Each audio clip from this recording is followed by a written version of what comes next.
warahmatullahi wabarakatuh. Kami dari kelompok 2 akan memperagakan program penyuluhan mengenai pengendalian orientasi rhinoceros.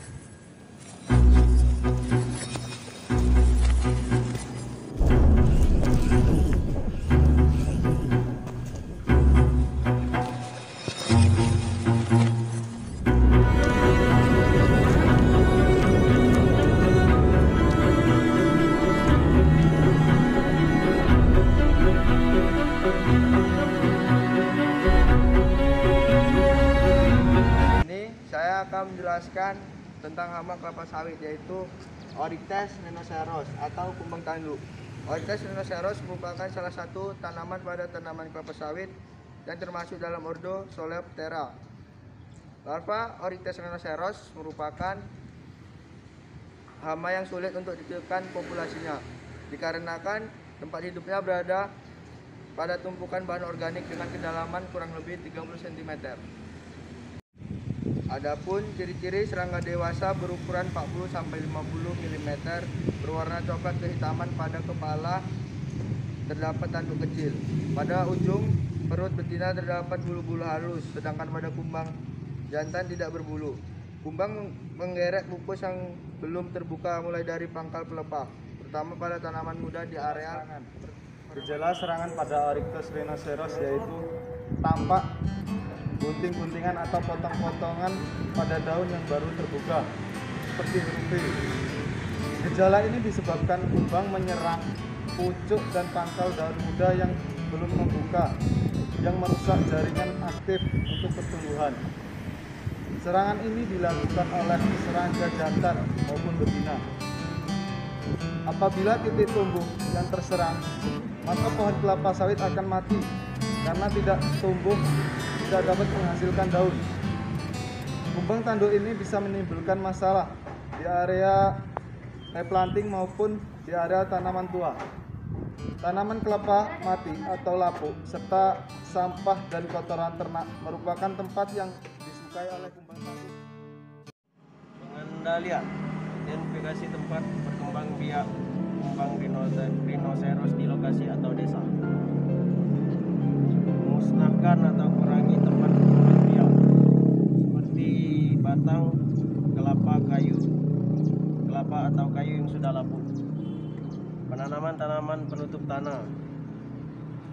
Pengendalian dengan menggunakan agen hayati. Boculophorius oryctes lebih diutamakan untuk mengendalikan kumbang walaupun dapat menginfeksi larva. Pelepasan kumbang terinfeksi 10 ekor per hektar. Materhizium anisopliae lebih diutamakan untuk mengendalikan larva walaupun dapat menginfeksi kumbang. Aplikasikan 50 gram per tempat berkembang biak, satu kali setengah meter.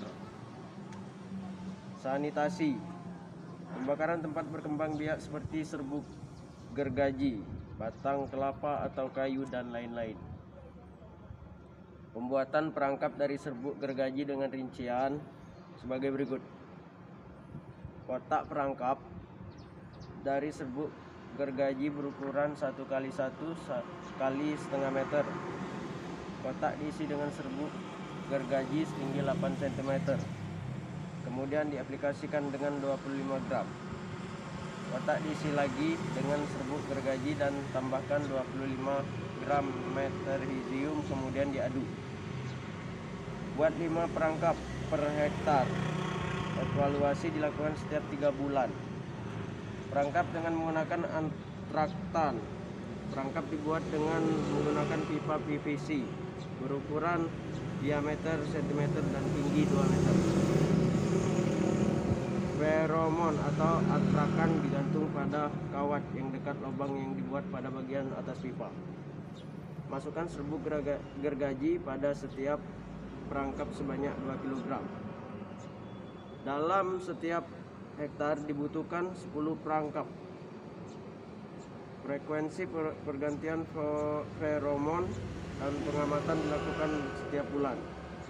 Untuk mencegah terjadinya ledakan populasi kumbang tanduk, pada lokasi peremajaan sebaiknya pada lahan tersebut ditanami tanaman penutup tanah sehingga tanaman ini dapat menutupi tumpukan pohon kelapa sawit yang bisa menjadi tempat perkembangan kembang tambu.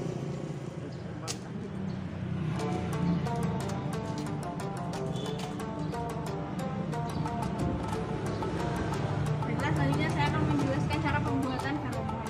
Pertama, bahan-bahan yang harus disiapkan itu ember atau bunga, bisa juga yang sudah dibolongi bawahnya, yang berfungsi untuk agar air bila masuk bisa keluar dengan baik, tidak menggenang di dalamnya. Lalu pipa, bambu juga bisa atau kayu, lalu seng dan feromon. Feromon ini di pasaran berkisaran harganya 93.500 yang mudah didapatkan di pasaran. Feromon ini berfungsi untuk dia merangsang orites supaya datang ke ferotrap tersebut. Cara pembuatannya, ini seng bisa seng bekas yang ada di sekitaran lingkungan kita. Jadi untuk ukurannya itu menyesuaikan dengan ember atau pot yang akan kita gunakan. Jadi bisa kita ukur saja di sini. Tidak tanda. Nah, ini bisa dibagi dua. Setelah dibagi dua, ini akan dilubangi tengahnya dan disekatkan, masukkan pertengahan dan membentuk X. Nah, supaya tidak diterpa angin dan hancur, jadi di pertengahan itu kita rekatkan pipa atau bambu yang sudah kita sediakan tadi di pertengahan. Dan ferotrapnya itu kita letakkan di tengah. Jadi nanti sistemnya Oryctes mesoceros akan terangsang oleh bahan kimia yang ada pada feromon, lalu dia datang dan akan membentur seng dan akan jatuh sehingga tidak bisa keluar lagi. Sekian, terima kasih.